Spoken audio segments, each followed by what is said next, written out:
Lights, camera, action! We're shooting threes, just SMB. We're gonna watch and review film trilogies. It's all for laughs, so just sit back. We're gonna drop dimes on this podcast. Welcome, everyone, to a very epic shooting threes. A journey, if you will. Oh, and it is a journey. And we're just at the beginning. Yeah. If you're listening to this, you can see the title of this episode, so there's really no need to kind of set it up. Yeah. We are finally watching the Lord of the Rings movies. I think this is, when we first announced that we were doing a podcast about trilogies, this is kind of the one that a lot of people were like, The well, one obviously. to rule them all. Well, I think somebody was like, I'm shocked that you're not starting with The Godfather. Yeah. We started with 50 Shades. The classic. Which is kind of like The Godfather for like movies that are shit. Yeah. Yeah. It's the Godfather 3 of movie trilogies. Yes. Yeah. So now we are in it. We buckled down and watched the extended version of Fellowship of the Rings because we know that is what y'all would want us to do. And let's start with our background. When did you first watch these movies? What was your first impression? Like, what's the prologue to revisiting the Fellowship? I'm trying to remember, and it is a hot take because I did maintain for years, and we'll get into my thoughts now, but that I did not like these movies. I watched them when I was in high school, I think on DVD at various people's houses. Right. Pretty sure I fell asleep, as I am wont to do, and we'll also get into it. We will. My falling asleep during movies has no bearing on whether I am enjoying a movie or it's good or not. It just happens. I come from a long line of people who fall asleep during movies. It is a very normal thing in my house to just fall asleep a little bit on the couch. Yeah. There was no shame. There was no trying to wake anybody up. We need to put in like a horse stall that you can stand. Yeah. And maybe that'll help you not fall asleep. I mean, this couch, hey. It's hard not to. I actually joked that I was going to spend the night here and then wake up and podcast just like right on this couch. Let's just do it. Yeah. No, it's like I have a comfortable couch. You do. It's deep. It brings you in. It brings you in. It brings you in. I like a comfortable couch. I grew up where couches were very important. So you fell asleep rewatching this movie. I also fell asleep rewatching this movie several times. I fought it harder than I've ever fought in my life, but it did happen. So there will be blank spots, but I do think I got the gist by the time I had started. Well, and you've dosing. seen this before. And I've seen it before. I've seen it in, and it's also like in bits just and like pieces. Pop culture canon. It's pop culture canon, even the stuff that I don't think I've seen probably in context of the movie. I've seen a million times in memes and know enough about the lore of Lord of the Rings to be able to piece it together. I knew what happened, so it's hard to tell what I remember from watching these in high school. And not being that into it to now where I did enjoy these movies. You enjoyed this movie. Okay. But I maintain the fact that I came into it with too fucking long. And I will not let them go. I will not let that go. The runtime of this one is 3 hours, 48 minutes. I was actively angry about this. I knew the extended versions. I mean, again, we are watching the extended versions. We did that to ourselves, but we did it for you. I had no idea that this movie was goddamn near 4 hours long. Yeah, no, I had a hard time getting over that fact. Alec will never forgive us. I think my boyfriend has walked out on me for. Yeah.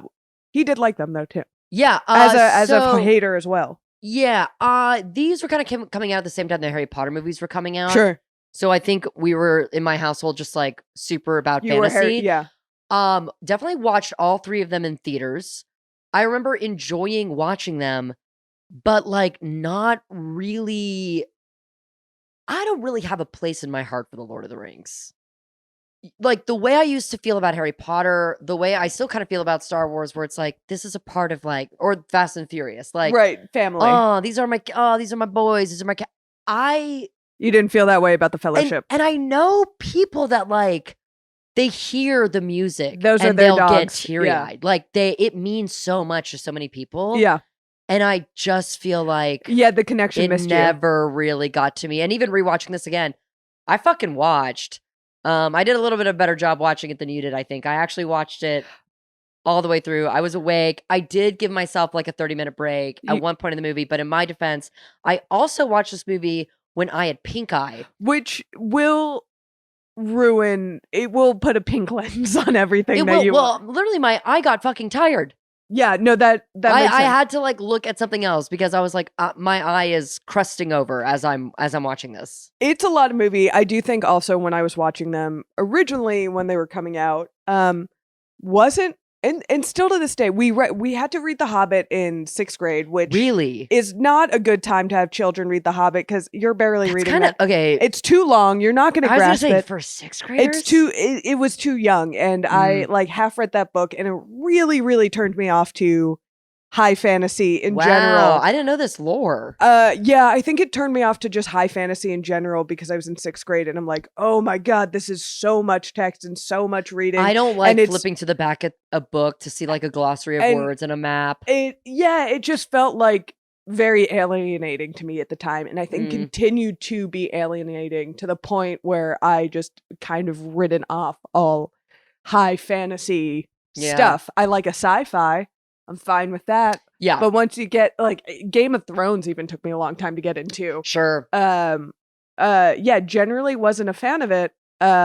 Really, really tried to keep an open mind going into this one because I genuinely felt like I was wrong about my opinion. Yeah, I have many alliances. Many people in my life love shit like this. So like and I've grown to love people who love this. So I feel like I know ball. Yeah. It's just kind of like it can be for me. Like I'm not fully against fantasy, but like not gonna be like the book I pick up for sure on my own, and probably not gonna be something I seek out unless it looks like really fucking kick ass. Yeah. I was kind of just turned off by it, and I really tried to keep an open mind. And man, seeing that 3.5 hour, 3 hour, 45-minute runtime, big ask. Ask. Yeah, that really started it off as a negative. I will say we're gonna be canceled. I know. As we're saying this, there are people listening that are like, "What the fuck?" I am scared to be saying all of this into a microphone. I know. We're talking about like, well, we love people in our life who love fantasy. Our patrons. Yeah. Abe and Swaim. Look, we watched a 3 hour and 45, and we'll continue watching. Progressively We are doing it. Progressively longer movies, and I have good things to say. Don't get me wrong. Again, I actually ran into your man as he was walking outside, and I was like, listen, like I was watching it. I was there. I was invested. But as soon as it's off, I don't really give a fuck. Okay. Also, in my defense, I had a very long work week on set. You did. I had been working 2 weeks in a row, 12-hour days, and my first day off, I started watching this movie. We had to cut it at 9:30 because I was like, I can't do it. Yeah. I did fight it. I fell asleep, like dozed off, I would say, because it was. You were still listening to it. Your eyes were closed. It was in and out. Like they were well on their journey. It was like a succession of battles that, in a 3 hour and 45-minute movie, are going to start to feel samey at some point. It is a D&D campaign. I got the gist. I don't really feel like there are maybe some monsters that I missed, which the monsters look great. Maybe I'll regret that. Really beautiful. We'll talk about. Yeah. We'll get into that. I'm excited to find out. To help us, I've literally pulled up the Wikipedia page for the plot. That's going to be necessary. Follow along, because this one's going to be tough for us to kind of like freestyle remember, especially the extended version. Yeah. So which I don't think I've ever seen the extended version before, and yet everything I saw in this movie, I was like, I've seen this before. I know. I think the prologue is really where it gets into it. They spend a lot of time at the Shire. And again, in my defense, so we watched it so I was falling asleep around 9:30. Yeah. And we were like, we got to call it. I'll come back to this in the afternoon. So after the big fight in the cave, we came back to it. We rewound a little bit, and I was up for that whole time. Yeah. I watched that whole time. I was involved. I was invested. But yeah, there are going to be some blind spots in my journey. That's okay. And yeah, this prologue, it is, again, in my defense, about an hour and a half before Frodo leaves the Shire. Yeah, it is. It's definitely like a whole movie happens before Frodo has even left the Shire in this extended edition. Yes. Which for a relative noob to The Lord of the Rings might be helpful. Sure. I think. I kind of felt like I was playing a video game. Actually, it was a little and bit like like we spent a lot of time in the Hobbit to learn how to jump and Yeah. collect treasure. yeah. Like, It was a cutscene. learn how to yeah. open doors. Exactly. Like Yeah, we one were big in the cutscene. tutorial for a while, Exactly. figuring it out with Kate Blanchett. Yes, we start with her doing the backstory of the ring. Again, fascinated to find out where this is the extended edition and where, Right. because there has to be some of that. Yeah. I imagine. I mean, it's coming out. It's 2001. We don't know shit. We can't be so sure of our Tolkien audience after they've spent $90 million on this movie. Right. In 2001 money. My very first note that I wrote down is this Kate Blanchett's big premiere? She looks so young. I'm thinking like, is this her like major feature film debut? That's what I was trying to think. I can't think of a movie she's in before this. I didn't clock it at the time when it was just voiceover, but then the second day on my second half viewing, I saw her face and I was like, that's baby Blanchett. Yeah. I think this is like her big debut It's into so like funny, the larger because like, she's film been like canon. a stalwart in the acting community to me my whole life. Right. She is my Meryl Streep. Yeah, at this point, yeah. So I was trying to think this might be her first. I mean, and what a role as playing like the most beautiful wise woman on earth. Of course she's an elf. Yeah, of course she's the most beautiful They wise. probably cast her just on headshot alone. Yeah. They're like, and then lucky them, they got a fucking banger actor. Yeah. And then how old is she in 2001? 23. I don't know. Okay. I thought you looked this up. I said that with such conviction. I believed you wholeheartedly. She looks about 23. It's going to take me too long to do this math. That's okay. You could just type in age, Fellowship of the Ring. Yeah, but she was born in 1969. So how old? Oh God, we're gonna sit here and do math. No, we're gonna make the people listen to us do math. She was born in 1969. Sorry, the year we went to the moon. She's 50. No, it doesn't matter. It doesn't matter. Doesn't matter. She's incredible. I will say though, this something I really locked into this little intro that she gives because one of my memory holes of these movies is like, wait, why? I get they made all these rings. She was 32 at the time. 30. Oh, wow. Oh my God. Yeah.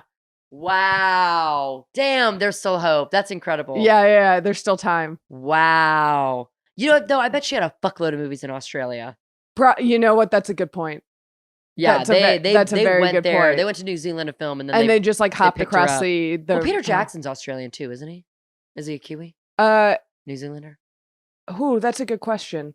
She was. You can tell we really give a fuck about these movies based on how much research we did prior to hitting record. Okay, she was in like Elizabeth. She was in a bunch of stuff before Lord of the Rings, but okay, I'm sure this was like the thing. She was in Talented Mr. Ripley, lest we forget. And that was before Lord of the Rings? Like a year before, 1999. Okay, well, whatever. This is my intro to Kate Blanchett. That's canon. For fucking sure. Yeah, we start with her. I did need that refresher on the beginning. What started this all of like the rings being created and distributed? Yeah, and also like the timeline too. Yes, that all of this shit went down like thousands of years prior. Ago. Yeah. And Gollum has had the ring for that long. Yeah. So, and Gollum is just like a mistake creature. I hate Gollum so fucking much, and I'm genuinely upset. Like watching this movie is like, the Fellowship. I genuinely don't want to watch the other two because he's gonna be all in them. I hate him. He is so annoying, and like as you know, our nerdy trilogy. I think both of us that we really, you more so than me, but that I feel a connection to is Star Wars, and Star Wars at least gives us a cutie. Like a cutie creature. They don't give us a cutie in this one. And we get no cuties in this one. I mean, we Hobbits. get Aragorn. We get Aragorn. Woo! And Elijah. We get Aragorn! Yeah. We get Aragorn! Alec looked at me and was like, do you think he's hot? And I was like, the most beautiful man! The most beautiful man who has ever been captured on film as Viggo Mortensen in these movies. What a stupid question that was. Oh my You know the answer. God, the prototype. You're seeing what I'm seeing. Prototype. And I remember everyone, and maybe it's because we were young girls at the time, but everyone flipping their shit over Orlando Bloom. No, I was never into Orlando Bloom. I was always into Aragorn. No, he was too pretty. Woo! Aragorn, we weren't talking about him. No. Why was he on J14 magazines and not Viggo Mortensen? That's the world I want to live in. Orlando Bloom kind of looks like a woman, and I think that's very accessible to For young like, girls. yeah. Because if you think about like teen heartthrobs, like a lot of them, they're like very Justin pretty. Bieber, Yeah, like, they're is kind of femme. Yeah. But for the grown women, honey, Aragorn, the king of Gondor, bitch. Wow. Oh my God. We're not even there yet. We're still in the fucking Bilbo Baggins. We're still in The Hobbit. Which, by the way, I did see the first movie of the Hobbit trilogy on one of the worst dates I've ever been on in my whole fucking life. You went to see The Hobbit on a date? Okay, so this is my college boyfriend. Our dates had been basically the two of us just going to places around campus. Sure. Okay. And then he got tickets to like a preview of the movie. And I remember we were all at rehearsal. He was like, "Oh, Sarah, like I got us movie tickets." And I was like, "Oh my God, my first movie date. Like, we don't." Yeah. It's kind of lame, but whatever. Yeah. He's like, "Yeah, you, me, and my roommate." And literally all the guys who were around us were like, "Kevin. Like, no, what the fuck?" Like, so many people gave him shit. Yeah. He's like, "So you're not taking Sarah on a date. You're inviting her to join you and your roommate to go a see a movie that you want to see." Yeah. I did not see the other two. Dump his ass. So I did over the phone, actually. Good. I know this isn't rough stuff, but but oh boy. Yeah. Anyway, No, it was nice to catch up. Yeah, the rings were distributed. Sauron makes the one ring to destroy them all. Gollum has it. The king has it. He loses it in a cave. He loses it in a cave. Bilbo, through the events of The Hobbit, finds it. A book you read? A book I read in 6th grade, and by read in 6th grade, I read it in the way that 6th graders read it, which is mostly Cliff Notes. Yeah. And he finds it through events that I'm sure I will piece together at some point. I don't care. Don't tell me. I don't care. I'm so sorry. Don't tell me. I don't care. Bilbo's got it. And Bilbo's got it. And everything I know about Bilbo Baggins comes from the Leonard Nimoy song. Okay, and here's how stupid I am, and maybe why I was so fascinated by these movies, is I was initially like, when Bilbo was going to go away, I was like, oh, is he going to take the ring with him and just like Gollum it? That's what, and the journey is to find Bilbo first, and then they get it from Bilbo and go. But no, Bilbo just goes into the woods and leaves it with Frodo. Yeah, so it's Bilbo's birthday. It's popping off. Yeah, we learn a lot of. I think actually the extended version, it's a lot of world building for the Hobbits. I think so. Which I will say, I like their world. I love their world. Locking into like, I am dead fucking serious about Lord of the Rings. Actually, like as the movie was going on, it did kind of give me a bigger gravity of the situation that these four hobbits find themselves in, and just how ill-equipped they are. Yeah. What and how like unexpected. Yeah. How sheltered precious babies they really are. They eat 40 tons of food a day. Oh my God. So we watched the second half with our neighbor who's a big fan of these films. A big Fred. His name is Fred. He's a big Fred. And he pointed out a couple things that I guess he had never seen the extended edition of The Fellowship. Because he knows ball. I guess he knows Ring. He knows he knows Ring. He knows Ring. I guess the extended version that you are watching these extended versions for, really, they're probably helpful for us as relative noobs. Right. And but the Return of the King is really the one, and the second and 5 third hours. are the ones that you really want the extended edition for. So I think The Fellowship you can theoretically skip the extended edition for. My understanding. I'm glad he mentioned that to you halfway through. You were done watching 3 and the fucking shit. Almost 4 hours of movie. But we did it. I'm happy we did it. But he pointed out there was a little joke in there that I got quite a kick of with the elvish bread, and when Orlando Bloom takes a bite and it's like, one bite can feed a man for a day. And the little joke of how many did you eat? 4? Yeah. That's an extended edition. The Hobbits rock. The Hobbits, I've never been to Renaissance Fair, but I imagine this is kind of like what you want. Yeah. You're just drinking beer, smoking dope. I really eating a ton. Yeah, I was like, oh, I do want to be a hobbit. Like they seem to have it right here. I was also thinking, why would you leave the Shire? Yeah. Also like weed culture is so attached to the Lord of the Rings. Yeah, for sure. Like, the subreddit for weed smokers is called Ents. ENTs, and those are the trees that are alive in the Lord of the Rings. Oh my God. Yeah, no, I knew. Because apparently they smoke a lot of dope in the books. Yes, I knew that weed culture was very much associated with the hobbits and that they were just kind of like stoners hanging out doing their own thing. They're cool. Yeah, they're chill. I would like to be a hobbit. Gandalf pops in. Gandalf, just the crazy uncle that pops in. Still to this day, the way they film like tall Ian McKellen to like micro Elijah Wood is still mind-blowing. Yeah, it's funny because it's as simple as like forced perspective. It's forced perspective, and also it was very much helped by Elijah Wood being tiny and Ian McKellen being tough to be tall. Elijah Wood at that time. I know there was a lot of confusion between him and Daniel Radcliffe. But Elijah Wood is like a man in his 20s. Yeah, no, and Daniel Radcliffe is like 12. He was, I mean, he was pretty young.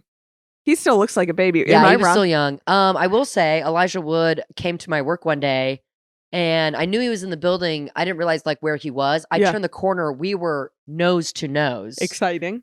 And it is genuinely one of the few times I got starstruck. Like I had that feeling in like like it was, I was just like, oh, excuse me, hi, smile. And then like actually when I got to the break room, I was like, holy shit. Yeah, and you didn't even like Elijah those. No. And you weren't even a fan at the time. No.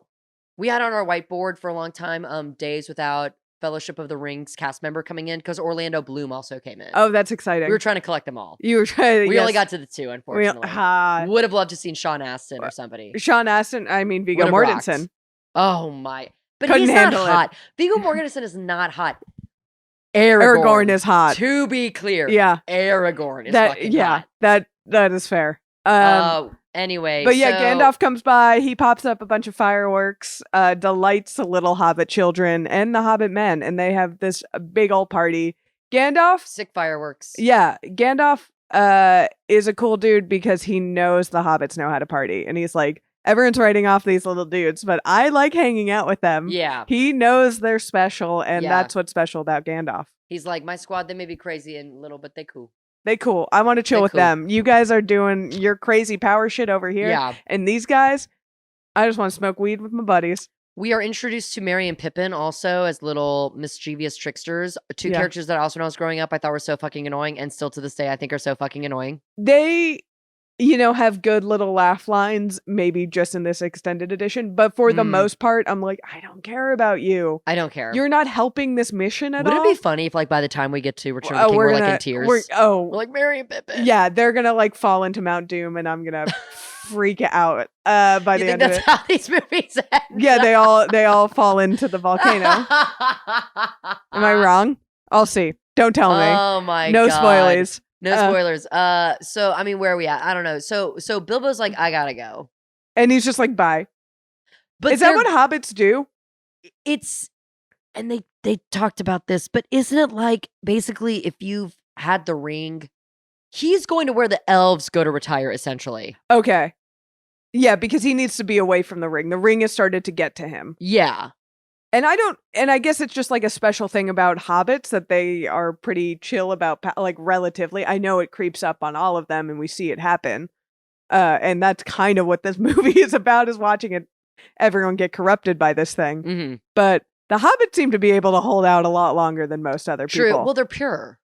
Yeah. I think that's what we're introduced to, is that they're very pure people. Right. I guess because they don't really fuck with There's the war. like no currency. Everything is a trade and a barter. Right. And they weren't really part of the big Middle Earth war. No. They kind of just did their own thing. Yeah. They're just kind of doing them. They're kind of doing them. So. And it seems like everyone in the world also kind of respects that.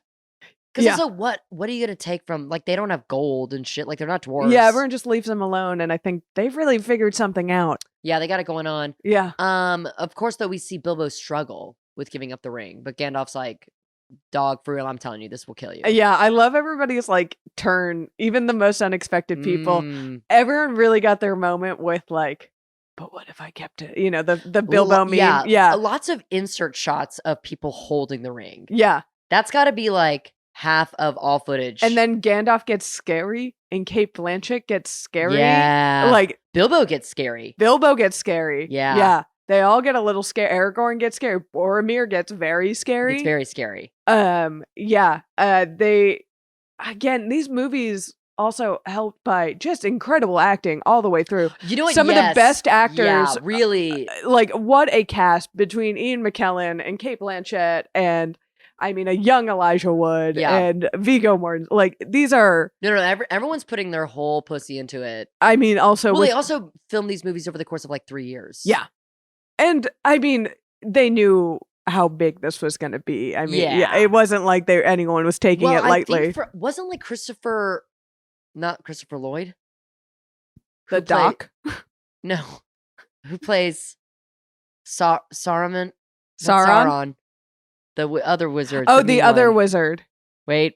They're killing us right now. Oh, God, they're so mad. Saruman, yes. Sauron is the eye. Saruman is the guy. And that is maybe intentionally confusing. It just goes to show their alliance. But, like, wasn't he, like, actually friends with J.R.R. Tolkien, like, back in the day? Is that true? I'm almost positive. Is that true? I'm almost positive. That's and I can't sick. think of this actor's name. It is Christopher Plummer. God, wow, we are stupid. I know. I'm sorry. In our defense, we're not mentally bringing our best today. Okay, so basically, Frodo gets the ring, and Gandalf is like, "We gotta fucking go." Yeah, because you got to destroy this thing right now before you, sweet boy, get corrupted. Because Bilbo at his birthday party put the ring on to disappear, and like that's a funny trick or whatever. But Gandalf's like, and now you've activated its honing beacon. Oh, right, yeah. And Sauron, the eye has seen where you are. Yeah. And they're coming for the ring, bitch. And they're coming for you because Sauron is also trying to, like Voldemort, rebuild. The amount that Harry Potter has cribbed from this movie is even more clear for me. Yeah. But yeah. I was also thinking that watching this movie, like, there's some things about fantasy that are true everywhere. Like, doors have I even wrote down, like, is the Balrog original to Lord of the Rings, or did that exist prior? Like, there are just some fantasy rules that you just, like, it's canon, like, across all fantasy. Yeah, it does feel like a gentleman's handshake. Yeah, it does feel like it's hard to tell a chicken or egg thing, because I was like, oh, yeah, because I remember starting a D&D campaign where you made characters, and it, like, followed the Lord of the Rings, and I don't know if that was just D&D is an invention of the 70s, so it's definitely ripping and that was huge in Lord of the Rings books. Yeah. Huge in the 70s. Yeah. Again, stoner culture. Like, it really does all boil down to, like, smoking and telling crazy stories. Which, I mean, I was smoking watching these movies too. That kind of helped in the lock-in. I felt like I had to, and it didn't help with the sleepies. No, yeah, that'll get you. Yeah. So Frodo gets the ring, but who's listening in on the conversation? Good old Samwise. A buddy. Samwise Gamgee. A character that exists in fiction that I've always loved and respected. And you know what? There have been plenty of think pieces and cracked articles and about how they gay. Well, of course, how they gay, but that Samwise is the real hero of the story, and he absolutely is. Yes. Frodo is kind of a nothing. He's got a weak constitution. He's kind of a nothing. He's a little bitch boy. Yeah. Samwise, true friend. Yeah. True friend, true there for Sean his Astin also in these movies, I think, is remarkable. Very good. Remarkable. Also cute. Adorable. Cutie. I mean, that's kind of part of it. Is he's a cute boy. Yeah. Yeah. He's a sweet, cute man. Yeah, he's the one who isn't forced to act, but does things like everything is kind of thrust upon Frodo in this. Like, Frodo acts completely out of necessity, where Sam is the one who is making choices out of duty. Yes, he feels a strong, like, Gandalf gave him a role. Oh, God. He wasn't going to leave because of Gandalf. Oh, the end on that boat. Yeah, I will say, if there's anything that's going to get me in these movies, it's Frodo and Sam. Oh, yeah. Their friendship is enduring and true, and they should kiss. Wow.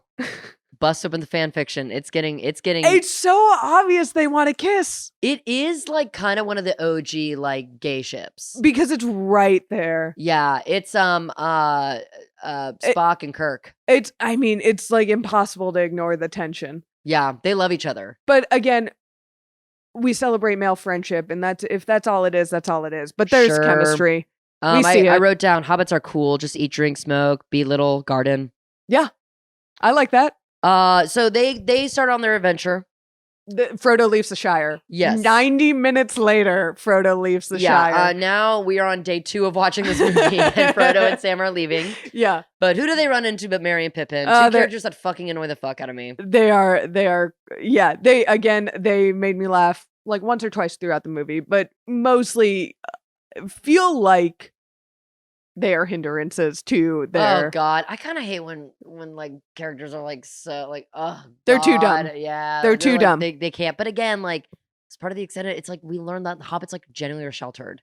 They're kind of like Mormons. They do kind of remind you because you have these two. I feel like Frodo and Sam are kind of exceptional hobbits in that they clearly have a little bit more ambition. Well, Frodo's uncle Bilbo went on a huge adventure. He has this legacy of, Frodo comes from this legacy. Sam clearly has this like, he's clearly a soft, sensitive boy. He recites poetry. He has a big crush that he's afraid to act on. Oh, yeah. Which, by the way, that does pay out in the third movie, but like, wow, what a through line to keep. Yeah. As if he's interested in women. I know, they try. Like Sam, this is Samwise Gagey. Oh. More like Frodo Gagans. Yeah. To that point, more like Gary and Gadolf. Pip Gadolf and Sar gay.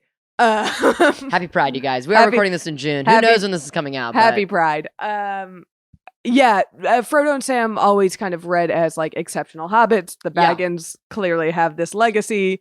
Sam very close to him, clearly a little more sensitive. I mean, Frodo calls hobbits stupid. Yeah. As a race for the most part, and clearly they are the exception. And I feel like our other two hobbits are kind of reminder characters of like, this is where they come from. Like, this is who they are. This is what a stretch and like how far away from home they truly are. It's a reminder, characters, but it is annoying. And then we are introduced to the Ring Raiders. Yeah, which scary. I remember as a kid. Oh yeah, that was scary. I very vividly remember them hiding under that root. God, I was familiar with Dementors at that point, so I wasn't like so freaked out. But watching, they're not. A scene that literally has always stayed with my whole life is when they're hiding underneath that tree limb. I remember that scene very, very specifically and being really, really freaked out when you see that hoof come like right over them. It's a big horse. Yeah. That image stuck out to me. That is a very scary scene. When I looked at them, I was picturing Dementors. So when it wasn't a Dementor, I was like a little less scary. But I think they're worse. You think they're worse? I think they're worse. Yeah. Hard to tell. A Dementor is kind of like a floating nothing. These things like have like mass. They do have swords. That. Yeah, I think the magical power of like sucking all the joy out of the room. And that is what J.K. Rowling does these days. And that is, yeah. Also, checking the Wikipedia plot, we did miss that Gollum was tortured to give up information about the ring, which has also set the Raiders to the Shire. Right. So it's also even more motivation for Frodo and the gang to get the hell out of Dodge, because it's like, well, either they're going to chase us or they're going to go, or they're going to burn down the Shire. Everything that we know and love. Yeah. They eventually we are introduced to Strider, Aragorn, because he pulls up. Well, yeah, this is. Gandalf sends them to that inn.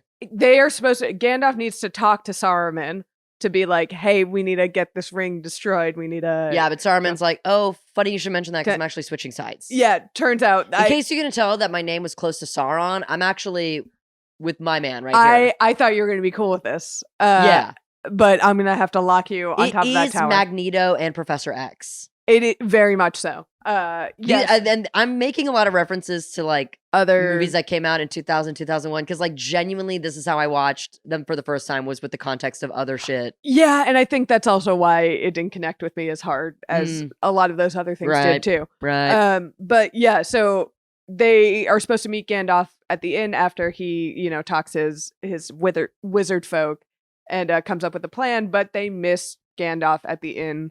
Right, because he is at the top of a very tall building. Tower. Yeah, what an interesting jail setup.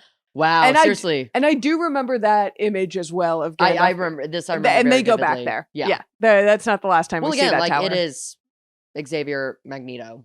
Yeah. Speaking of gay. It is not the first time, but what an interesting like place to be trapped. Right. Yeah. But they miss him, but they do find Aragorn, who's like, all right, I know you were meant to find me too. I also miss Gandalf. Let's go talk to the elves so we can read this ring. Is that correct? I think yes. And then also kind of more so like we need to like this ally with the elf. We need to get some more help. Yeah. It can't just be him and his hobbit friends. Plus, I almost called them Muppets just now. Okay. Question. Muppet rules. Everyone is a Muppet except like one person that is not a Muppet. Who is not a Muppet? Who's that? My gut is Gandalf. Oh, my We gut. have a live action Ian McKellen and then Muppet everybody else. Oh, my gut is Aragorn because he's like a straight man.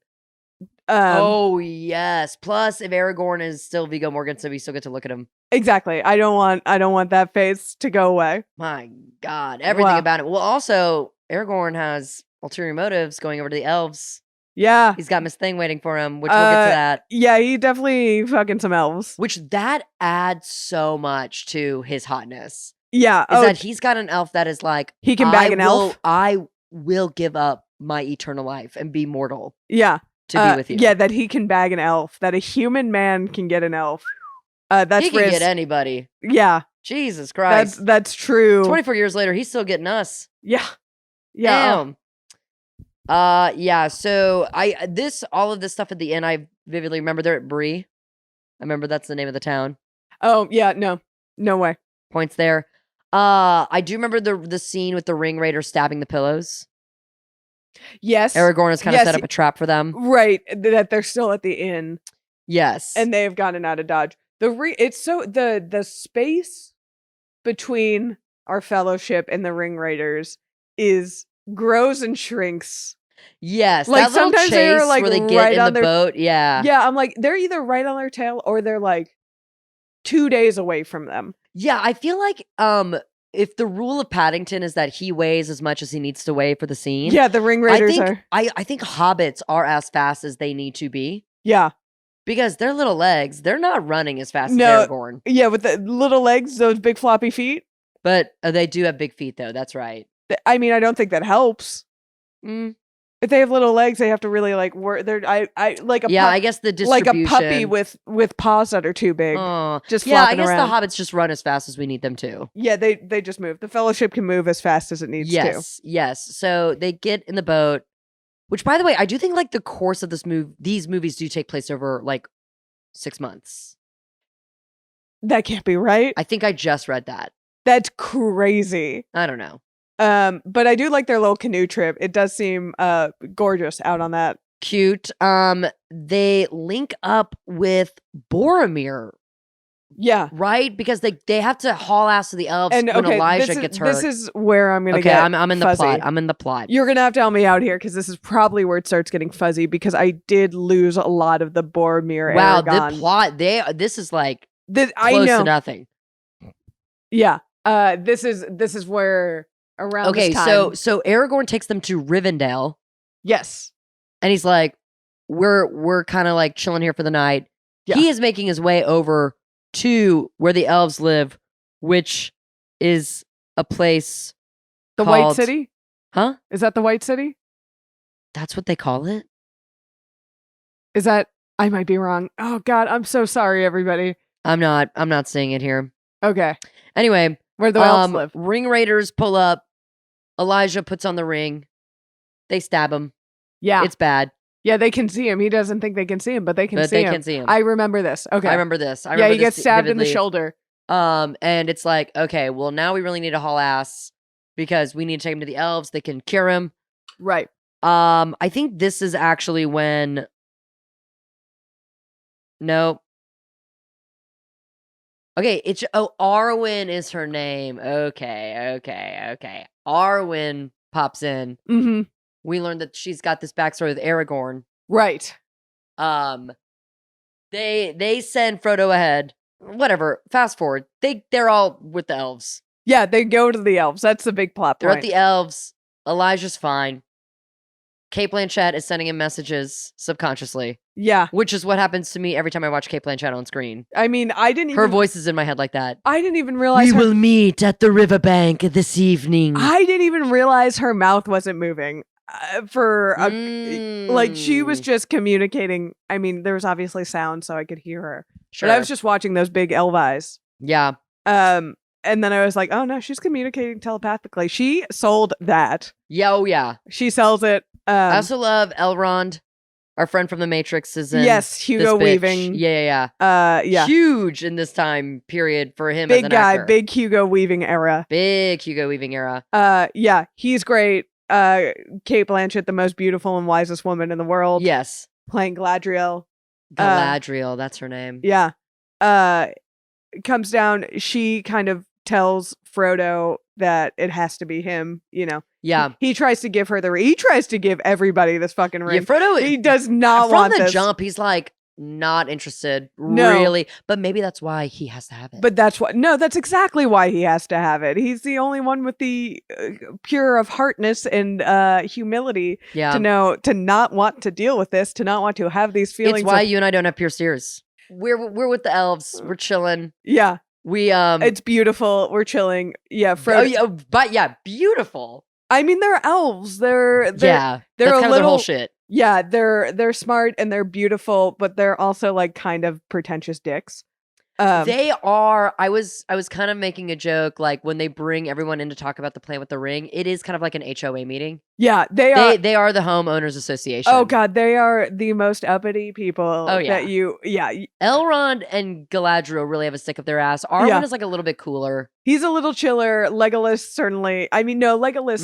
Legolas is very like, do you know who my father is? I was gonna say it's giving Draco Malfoy. It's a little bit. There was a time that 613 blonde bust down 30-inch wig. Oh, every man in every movie was rocking the fucking. That. Yeah, oh, no. Yes. Oh yes. Yeah, but you know, he's part of the Fellowship. We do he does fight for our boys. Yes. He does go out there to get a little We're introduced to Gimli as well.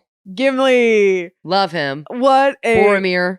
We get our famous line, one does not simply walk into Mordor. Yes. And you know drink when you see a meme. I was gonna say a lot of memes in context, which I knew. I all knew they came from Lord of the Rings. Oh, same. But then when you see it, you're like, right. That is this right. point. Okay. Right. Yeah. We. The elves disseminate. Little dwarf Gimli was I just want 3 hairs from her head. So what a weird little gremlin man. But yeah, the distribution of gifts. I feel like some people got like a gift card. Frodo is given chainmail that is basically makes him immortal. He is literally given plot armor. Yeah, no, everyone is given a Chekhov's gun. Yeah. Bilbo is also there too. It is that part of it is very D&D campaign. Yeah, everyone's got like their special little. Yeah, everyone gets an amulet to use later. Aragorn gets that little necklace from Arwen. Yes, and then someone else gets rope, and they're like, "The fuck?" Sam gets rope, but again, he's practical. And he's gonna use that rope. I'm damn sure of it. I'm sure he does, but like actually, like as I think of it, I can't remember when that comes back up. No, I'm sure that rope's gonna save the day. We do also definitely learn that Aragorn is the rightful king of Gondor.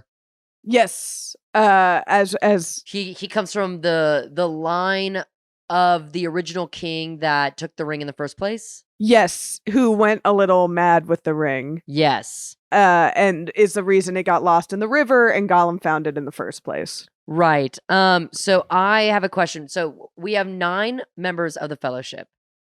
We have Gandalf, Merry Pippin. Those are 2 people. Merry and Pippin. Frodo, Samwise. Uh-huh.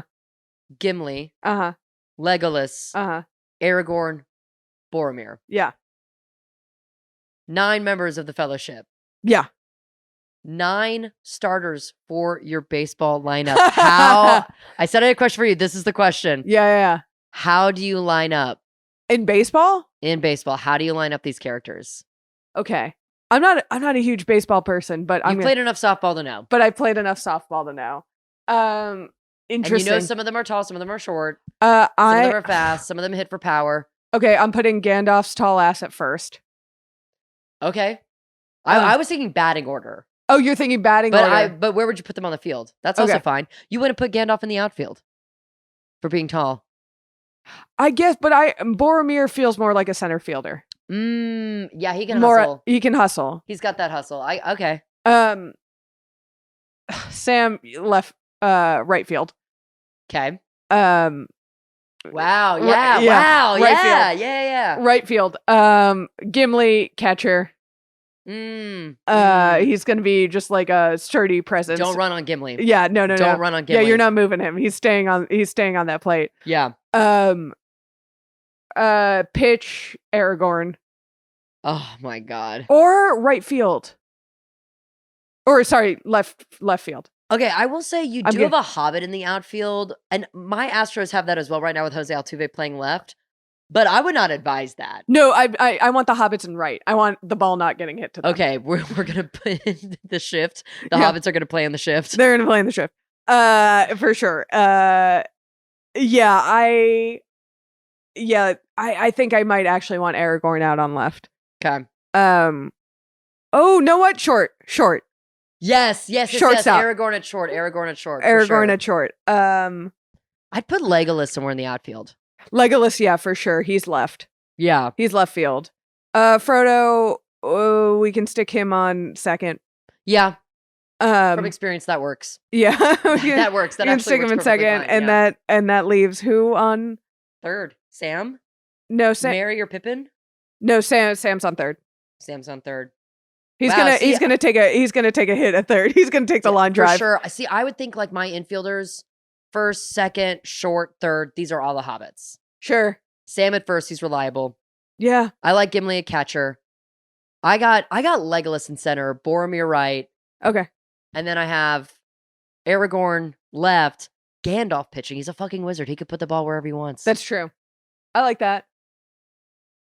I'll buy that. It occurred to me when they were like, and you are the Fellowship. I was like, it's 9. It's a baseball team. It's the starting 9. We got ball here. And this is ultimately a sports podcast. And we do have to mention it every time. Exactly. Because you know how much our Lord of the Rings listeners are super into baseball.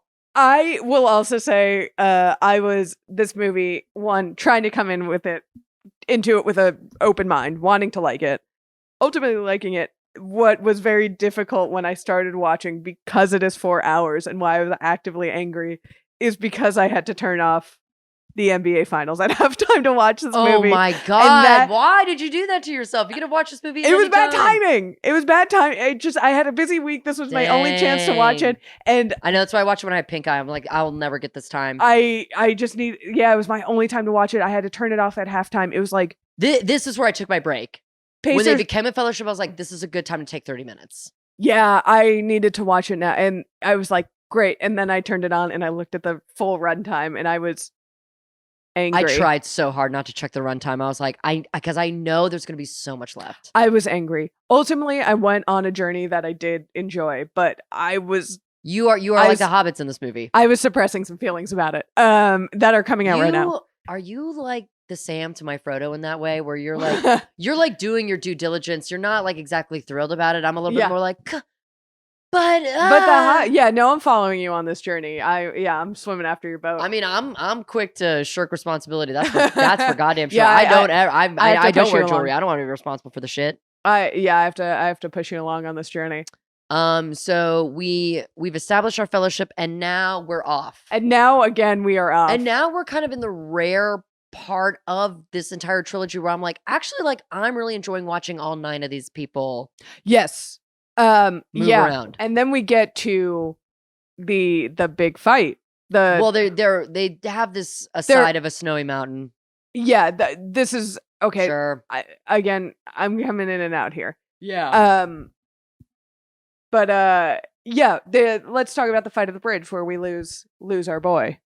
Yeah, they go. I will say the only part of the movie that I was like, I actively don't remember this, is when they go into the cave the first time, and then like creature in the lagoon starts to attack them. That thing is cool looking. It is cool. I don't remember. I don't remember but I do remember. I mean, obviously, I remember the "You shall not pass" scene. Sure, I remember them being in the cave. I guess them getting into the cave, I was like, this is new to me. Yeah. did we mix up plot order here? I feel like we did. No. Okay, let's see what Wikipedia has to say. I think we're good. The Company of the Ring travels through the mines of Moria due to a storm summoned by Saruman. Right. So Saruman sees them on the mountain. Yes. Because he's got that eye. Yeah, he is an eye. You know what's interesting? I had pink eye watching this. Your eye was red eye. You were, I was maybe Sauron watching for a little, and I was watching where they were going. Yeah, so in a way, you were tracking those hobbits. Like Saruman. There we go. More like, actually, it would be Saruman. Sauron doesn't really fit. Saruman does. No, and you have his hair. I do. The length is crazy. It is giving Elrond, but not blonde. Yeah. Yeah. So they go into the mines. Gimli's like, oh, I got all my best motherfuckers are in this mine. No, they're not. They're dead. Yeah. They're Poor dead. Gimli. Because there's a Balrog. The Balrog looked... Which this was my question of, did the Balrog exist prior to Lord of the Rings, or is this an invention of Tolkien? You're asking the wrong person. Oh, yeah, and I probably could have looked this up, but I didn't. It's a question that our listeners... Please answer. Can't answer. If they haven't already rage quit because we're talking shit about their beloved Fellowship of the Rings. Yeah, that thing looked great. That thing, very scary, very cool looking for 2001. Again, this movie looks so good for 2001. Oh my God, you know what? We are mixing with the plot because they meet Galadriel after that. Okay, that's why I thought they go to 2 elf checkpoints in this movie. Yes. I was going to say, we meet Galadriel after. Yeah, Elrond and Galadriel, they're not linked up. Yeah, because you faded out where I fell asleep, and I was like, I'm pretty sure I was awake for all of the Galadriel My bad. stuff. I got my elves confused. It was the first elf stop that I missed. My bad to the elves. Yeah. So this is a mess. Oh God. We're so sorry. We watched orcs also. We're introduced to the orcs. Yes, Sauron's orcs that are trying. This is one of the gifts that Frodo receives, that sword that lights up blue when there's orcs nearby. Yes, very helpful. Key. We do need that. Key to this. That is important. Yeah, the orcs are they're scary. They're a little army trying to find the ring. There was a minute where I thought, was Gollum a failed orc? But no, he's just a second. He's just a guy. He's just a little goblin. He's just a guy. He's just a goblin. He's a weird goblin dude. Well, he's Smeagol, and then he becomes Gollum through possession of the ring. Yeah. Also, we learn in the mines here, Gandalf tells Frodo, by the way, he's been tailing us. Yeah. Gollum is following them. Yeah. Yeah, he's everyone's coming in on this fucking ring. Yeah, gotta have it. That is the problem. It is a little bit of a homing beacon. It is. For them, and that causes a lot of issues for our band of brothers here. For sure. I remember everything in the mine. When the orcs attack them, when the Balrog attacks them, you shall not pass, famously. Incredible scene. Really good shit. Yeah, I mean, I've seen that. I've seen clips of it. I think it is a thing where like Ian McKellen was a massive fan of these books. Oh, for sure. For sure. And was like, I am going to do this so fucking right. Yeah. He was so good in that scene.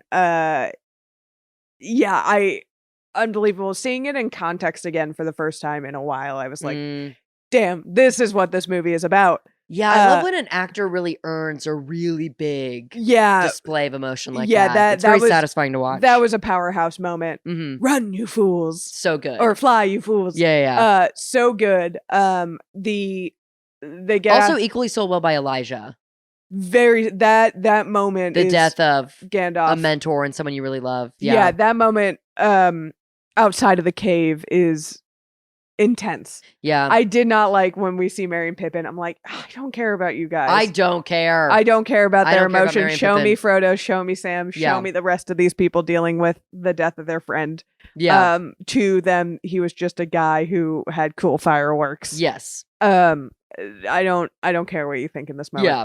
But the pathos that Frodo has, his pain, very, very palpable. Mm-hmm. He tries, and then, that's when they have to go to the elves to seek more advice and help.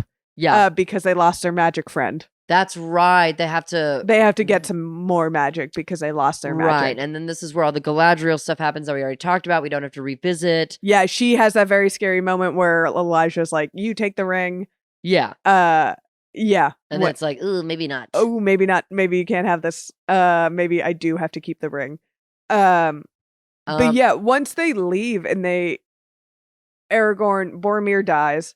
Very sad.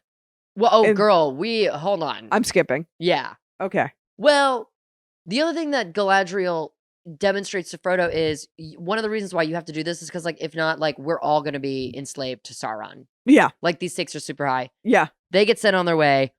Before Boromir dies, though, he does have that little one-off with Frodo where he's like, give me the ring. Oh, yeah, he tries to kill Frodo. Give me the fucking ring. He tries to kill him. And you're like, equally possessed. Yeah, you're like, I did not see this coming from you, dude. I thought you were a noble knight. Yeah. No. He's no Aragorn. He's no Aragorn. I mean... And it's also Sean Bean, so it's only a matter of time before... It was a little villain turn. And he also puts... I mean, this is what he's known for. This is what he does. His death scene. He dies so good. He died... One of his best. One of... In a long list.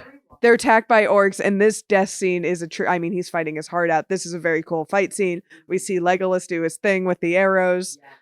He's really fighting. We see Aragorn kill some people. Gimli's doing it. Like, everyone's fighting their hearts out. I love that scene. I love the scene in the Elf City, the You Shall Not Pass. Like, when the movie gets going, it does become, my complaint is that it does become a little samey because we know we have 3 of these where it does, like obstacle, beat obstacle. And that is all movies. You can say that about all movies, but sometimes the stakes don't feel quite as high as they need to. That last scene with the orcs, it does. The creatures are good. Boromir's play for the ring really is a perfect lead up to his death scene because he has all these regrets and, tells Aragorn, you are my king. Great moment between those two. Yeah, him drowning and Frodo and them just canoeing off together as it was always supposed to be. Just the boys. This was a trip for the boys that Gandalf sent them off. Boys weekend. Boys canoe trip. Yeah, after Gandalf died, Samwise was not going to break that promise to him. And Frodo was like, I would do the same thing for you, my bro. And that's what this is about. That's what the Fellowship is about. Yeah, it is mostly about boy friendship. Yeah, it's about male friendship, and we celebrate that here on this podcast. For sure. And I do love how the rest of them, Sam and Frodo, leave, and everyone's like on the shore, like, well, what now? And they're just like, well, no, the boys are like Legolas and Aragorn and Gimli, and they're like, we're gonna go fight some people. We're gonna go find some. Yeah, they try to find some shit to get into. They're like, well, we're here. We gotta do what we can. We're gonna find some trouble of our own, and they just go running off into the woods, giggling after each other. The boys are gonna get up to some shit. Yeah, I mean, it's like capture the flag. If you think about it, they have the flag, the ring. They need to get it to the other team's goal, Mordor. And everybody else has got to, put the rest of the people coming at the other team in jail. Yeah, they're pick and rolling. Yeah, and that is more or less the Fellowship of the Rings.